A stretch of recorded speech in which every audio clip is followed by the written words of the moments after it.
Ela abriu e encontrou um homem na varanda.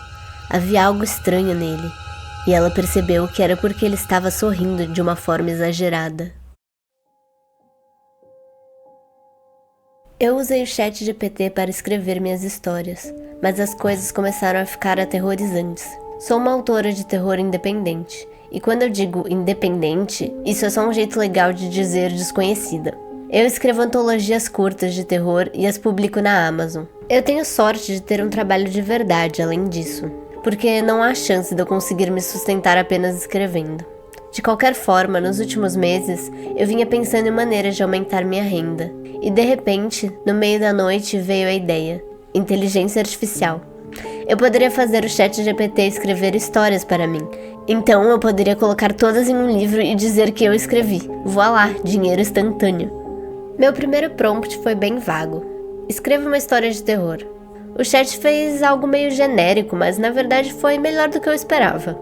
Em uma noite escura e tempestuosa, Sarah estava sentada em casa sozinha. De repente, houve uma batida na porta. Ela abriu e encontrou um homem na varanda.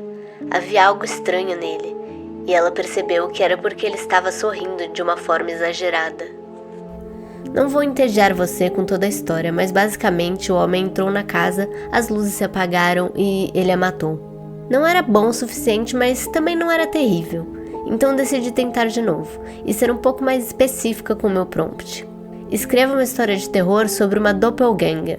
Bom, se você não sabe o que é uma doppelganger, eu não sei se eu tô falando certo, provavelmente não, porque eu não sei falar essa palavra, mas basicamente é uma sósia de você ou de outra pessoa que pode ser uma cópia quase idêntica e aparece em contextos sobrenaturais, e pode ser do bem ou do mal. Em uma noite escura e tempestuosa, uma jovem chamada Emily estava assistindo TV sozinha em casa. Ela ouviu um barulho do lado de fora. Quando olhou pela janela, viu uma mulher parada. No entanto, a mulher era igual a ela, exceto por um ferimento sangrento na cabeça. Continuei lendo e comecei a sorrir. Não era apenas uma história boa, era ótima.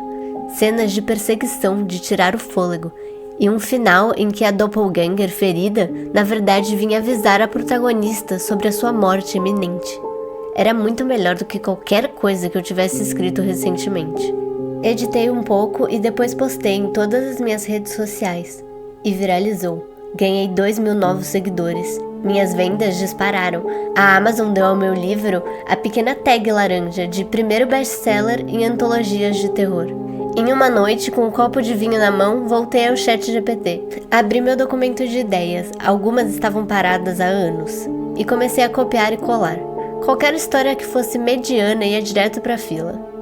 Mas então as coisas começaram a ficar um pouco estranhas.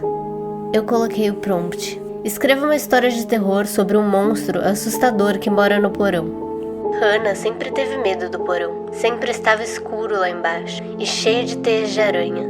Mas uma noite seus pais estavam fora. Ela estava com vergonha de pedir ajuda para babá. Então, quando sua bolinha arco-íris rolou escada abaixo, decidiu ir sozinha. Pera, eu tinha uma bolinha arco-íris quando era pequena. Uma das minhas favoritas, e houve uma noite em que ela rolou para o porão. Nada aconteceu, não havia nenhum monstro lá, mas ainda assim foi uma experiência assustadora que eu lembrava com clareza 20 anos depois. Eu disse a mim mesma que era apenas uma coincidência, tomando um longo gole de vinho.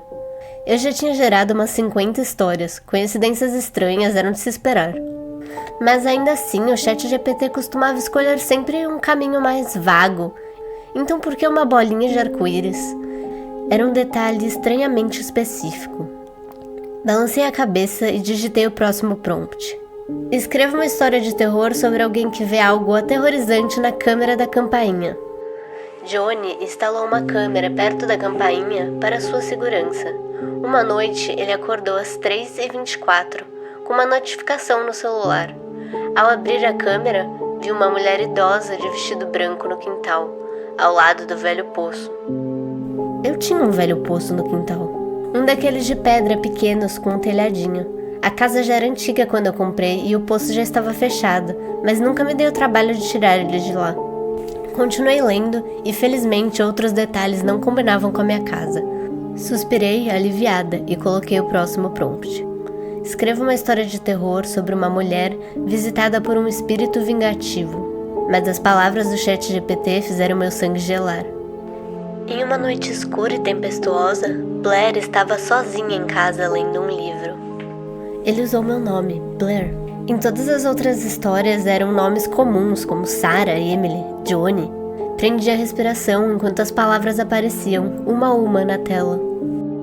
Ela começava a ficar sonolenta, mas houve um barulho vindo da varanda. Peguei o copo de vinho, minhas mãos estavam trêmulas e dei um gole. Deve ser o vento, sussurrei. A próxima frase apareceu na tela. Blair achou que fosse o vento, mas não era. O copo caiu da minha mão, quebrou em 1000 pedaços e o vinho escuro escorreu pelo chão, como sangue. Peguei uma toalha e comecei a limpar a bagunça. Era só outra coincidência. E eu podia me convencer de que esse barulho era só isso, mas a bolinha arco-íris, o poço e usar meu nome... Enquanto eu limpava o chão, levantei os olhos, minha garganta estava seca. Li o próximo parágrafo. Enquanto Blair limpava o vinho derramado, ouvi o barulho novamente, mais alto dessa vez. Eu pulei, mãos tremendo, segurando o pano molhado. Tem alguém aí? Chamei, a voz ecoando pela casa vazia. Nenhuma resposta, claro. Corri até todas as portas, conferindo se estavam trancadas, depois as janelas. Ofegante, voltei ao computador. Blair se certificou de que todas as portas estavam trancadas, mas era tarde demais. Olhei para a tela, o coração disparado.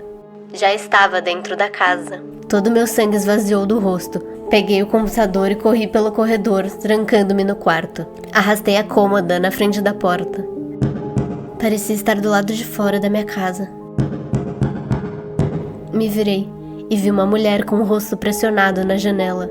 Era uma mulher igual a mim, com um ferimento sangrento na testa. Ela estava me avisando sobre a minha própria morte, como na história. A porta tremeu de novo. Imaginei o homem do sorriso exagerado do lado de fora.